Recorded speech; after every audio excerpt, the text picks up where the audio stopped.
ನಮಸ್ಕಾರ, ನೀವು ನೋಡ್ತಾ ಇದ್ದೀರಾ ಬಿಬಿ ನ್ಯೂಸ್ ಕನ್ನಡ. ನಾನು ಅಕ್ಷತಾ ಕುಲಕರ್ಣಿ. ಭಾರತದ ರಾಜಕೀಯ ನಕ್ಷೆಯಲ್ಲಿ ಬಿಹಾರ ಎನ್ನುವುದು ಒಂದು ವಿಚಿತ್ರ ಲ್ಯಾಬ್. ಅಲ್ಲಿ ಸರ್ಕಾರ ಬದಲಾಗುತ್ತದೆ, ಮೈತ್ರಿಗಳು ಬದಲಾಗುತ್ತವೆ, ಆದ್ರೆ ಒಂದು ವಿಷಯ ಮಾತ್ರ ಬದಲಾಗುವುದಿಲ್ಲ.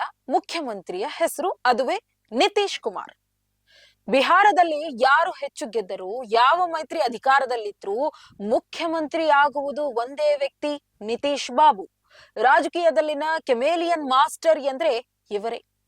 ನಿತೀಶ್ ಕುಮಾರ್ ಎನ್ಡಿಎಯಲ್ಲಿದ್ರು, ನಂತರ ಕಾಂಗ್ರೆಸ್ ಆರ್ಜೆಡಿ ಜೊತೆ ಸೇರಿದ್ರು, ಮತ್ತೆ ಬಿಜೆಪಿ ಕಡೆ ಹಾರಿದ್ರು, ಮತ್ತೆ INDIA ಮೈತ್ರಿ ರಚಿಸಿದ್ರು, ಮತ್ತೆ ಎನ್ಡಿಎಗೆ ಮರಳಿ ಹೋದ್ರು, ಮತ್ತು ಈಗ ಮತ್ತೆ ಬಿಹಾರದ ಸಿಎಂ ಪಟ್ಟಕ್ಕೆ ಅಗ್ರಭಾಗದಲ್ಲಿ ನಿಂತಿದ್ದಾರೆ.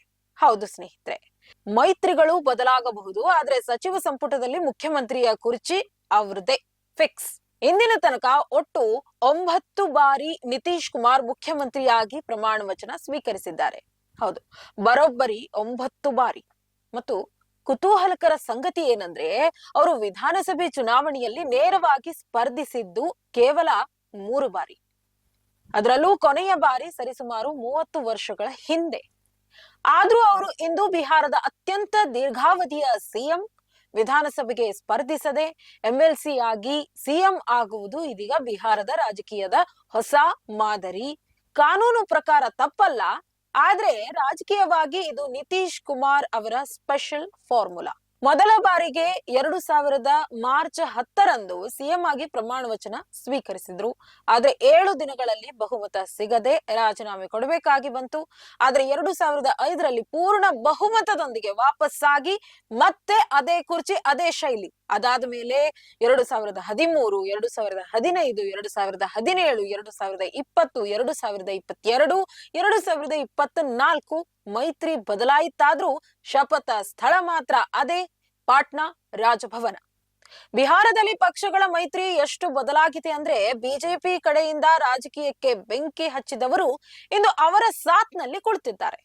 ಆರ್ಜೆಡಿ ಜೊತೆ ಸರ್ಕಾರ ರಚಿಸಿದವರು ಅದೇ ಆರ್ಜೆಡಿ ವಿರುದ್ಧ ಭ್ರಷ್ಟಾಚಾರದ ಹೋರಾಟಗಾರ ಅಂತ ಬಾಯಿ ಪಡ್ಕೊಂಡಿದ್ದಾರೆ. ಅವರ ರಾಜಕೀಯ ಜೀವನ ನೋಡಿ ಅನಿಸೋದು ಒಂದೇ, constituency does not matter when we have the power as CM chair. 2024ರ ಸಾರ್ವತ್ರಿಕ ಚುನಾವಣೆಯಲ್ಲಿ ಬಿಜೆಪಿಗೆ ಸ್ಪಷ್ಟ ಬಹುಮತ ಸಿಗದಾಗ ಮತ್ತೆ ಕಿಂಗ್ ಮೇಕರ್ ಆಗಿ ನಿತೀಶ್ ಕುಮಾರ್ ಪ್ರತ್ಯಕ್ಷರಾದ್ರು. ಜೆಡಿಯು ಬೆಂಬಲದೊಂದಿಗೆ ನರೇಂದ್ರ ಮೋದಿ ಮತ್ತೆ ಪ್ರಧಾನಿಯಾದ್ರು. ಹಾಗಾಗಿ ಈಗ 2025ರ ಬಿಹಾರ ಚುನಾವಣೆಯಲ್ಲೂ ಎನ್ಡಿಎ ಮೈತ್ರಿಯ ಪ್ರಮುಖ ಮುಖ ನಿತೀಶ್ ಬಾಬು ಮತ್ತೆ ಕ್ರೇಸ್ನಲ್ಲಿದ್ದಾರೆ.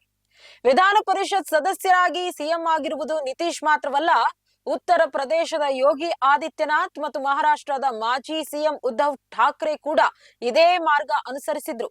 ಆದ್ರೆ ನಿತೀಶ್ ಅವರ ವಿಶೇಷತೆ ಏನಪ್ಪಾ ಅಂದ್ರೆ, election results change, vote scripts don't.